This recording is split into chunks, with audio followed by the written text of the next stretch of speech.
On behalf of the FDD, I give the floor to Mr. Farage. Tusk, I'd like to give my customary welcome to incoming presidents of the European Council. I can see why they chose you.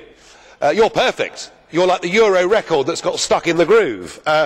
Completely out-of-date view of what Europe is, and clearly you've learned absolutely nothing from the results of the European elections. Now, as you know, in the United Kingdom, immigration is the key debate. It is dominating political discourse within our country, and at the heart of that is the whole question of the free movement of peoples. But of course, your debate is the other side of the same coin. Your debate is about immigration, and time and again you've promised the Polish voters that young Poles would return to Poland, and at the same time Mr Cameron has promised the British people that fewer Poles would come to us. Well, it turns out that you've both been wrong, and that your country has been depopulated by 2 million people since you joined the European Union. And the reason is obvious. It's money, isn't it? And you yourself prove the point. You're the newest Polish emigre, and you've gone from a salary of 60,000 euros a year to a salary of 300,000 euros a year. So congratulations, you've hit the EU jackpot. But you've also scored a great victory without trying, because Mrs Merkel last week went to Downing Street.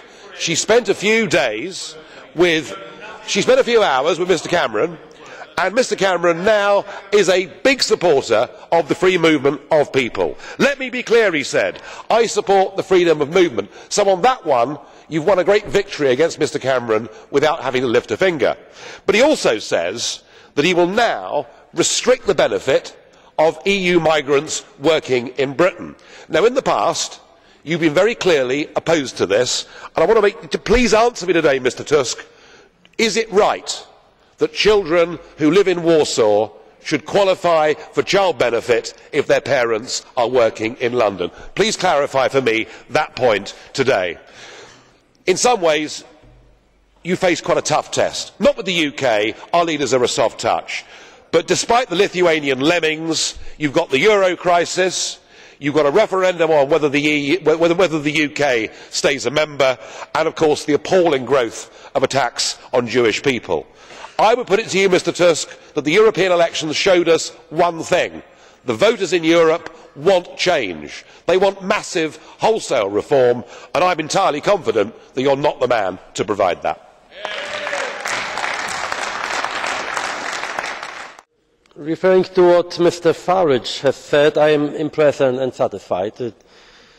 Ever since his famous speech 5 years ago here in this chamber about Herman Van Rompuy, I have known that he is maybe the best example of political and personal culture and political decency and, you know, elegance. What can I say more? Yeah, I am really impressed, and keep it up, Mr Farage.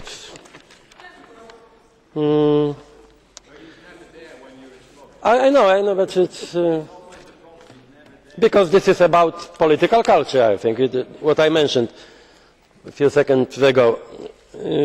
Pozwólcie teraz, że przejdę na język polski. Allow me now to switch to Polish, because I'd like to respond to Mr.